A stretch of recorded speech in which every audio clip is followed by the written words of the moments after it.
The people who did develop contact, specifically Steve Paxton, but he had been working with Yvonne Rainer, Tricia Brown, Simone Forti. All of them had passed through Anna Halprin's teaching. So I think that these elements came together to create the form of contact improvisation on a kind of a deep level. I think contact has probably had maybe the biggest influence on postmodern dance here than any other form. Personally, I feel like if someone said what the cutting edge of dance is, I think it's rooted in the contact improvisation. Because if you look at ballet and if you look at modern, the pelvis is the center of the activity, whether the illusion is down or up. But in contact, the center of the activity transfers from the elbow to the fingertip to the nose to the butt to the knee.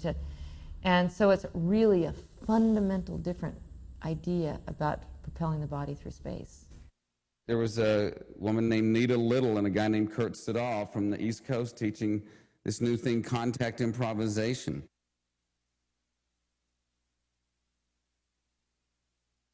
John brought Nita Little, who was one of the founders of Contact, to come and teach a class at the Dancers Workshop. And Anna watched a little bit of it, and she went, "Oh, I did that stuff 20 years ago."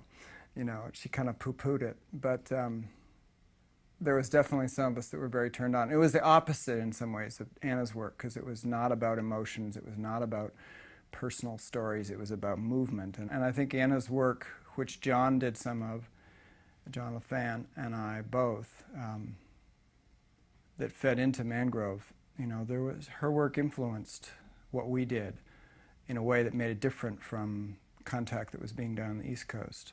That was one of the wonderful things about coming to the West Coast, was that I didn't have to justify being in both theater and dance. I told this very long, involved story about two friends of mine who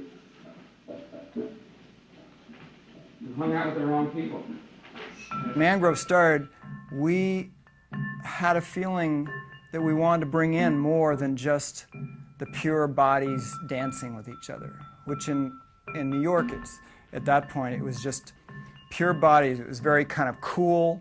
You didn't look at each other. There was no verbalizing at all. There was no emotion in it. It was not personal. You weren't doing any kind of emotional relationship. It was just the dancing. I was going crazy because I was having everybody, Eric Hawkins told me that, he pointed his finger, and told me that if I wanted to be a professional dancer, and if I was really going to make it as then just to quit going down to La Mama with all those theater people, and literally he was like, those theater people were down there in the East Village doing things, and of course I was like, that just made me want it, like, oh boy, they're down there in the East Village doing things. Very early on, Mangrove's work was highly autobiographical. They really personalized and individualized each performer, so there would be narrative talking. You got to know John LaFan's personality versus Byron's versus Kurt Siddall's. It was, I don't know, maybe a dance version of a sitcom in a very positive way. And the first time that I saw Mangrove, I think it was 5 or 6 men, which is a very nice thing to see, improvising together. And they seemed to love each other. They seemed to basically have a big following and have a really good time. And just the name, had that kind of a masculine musk about it, Mangrove. It just was this side of a porn movie to me, the way it sounded. And I remember thinking, how can the guy rolls up, kind of suspends on someone's shoulder upside down and kind of collapses down, and thinking, God, that's just phenomenal. Mangrove unabashedly, believed in entertaining an audience, giving an audience its nickel's worth, and getting our own experimentation in and trying to balance those two.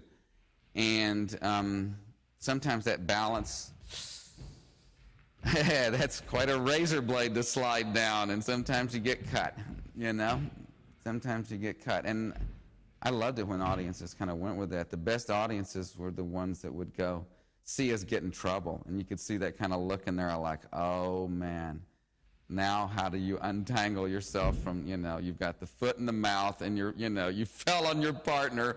Now what, So that's a different audience. That's a different audience. The people who see Phantom of the Opera possibly won't appreciate that as much. From normal perspectives, disciplines, we were doing a hodgepodge, and it wasn't even necessarily real professional. But it was what we were doing. Mangrove, they didn't know where they were going, but they were constantly going. We broke out of little categories that everybody assumed you needed to be in. That we were a group of men, that we were very physically affectionate with each other, but it wasn't about sex, that we were talking on stage, that we were obviously improvising, that we were had no plan, that we were using music but we played it ourselves. That there was just so many ways that we were doing things that weren't normal. Sometimes I felt that the East Coast was far more studied. I felt like they were more involved in doing PhD dissertations, and we were more involved in getting in a station wagon and driving to as many little theaters as we could, who would put up with us and give us a place to stay. They were just funny, and people loved them. They were good, they were funny. I mean, they just had such a wonderful sense of camaraderie, a sense of humor, and play. So they were great publicity, for the form. We got the attention of a Merv Griffin talent scout, who I assume got fired immediately after this whole deal went down. Bob Hope happened to see us. And next thing we know, the producer came along and said that both Merv and Bob were Christians, and that due to the homoerotic nature of our work, felt that it wasn't appropriate for the show. And we said, do we get our paychecks? And they handed us our paychecks, and we scurried out like little bunnies. But yeah, we almost made the Merv Griffin show. And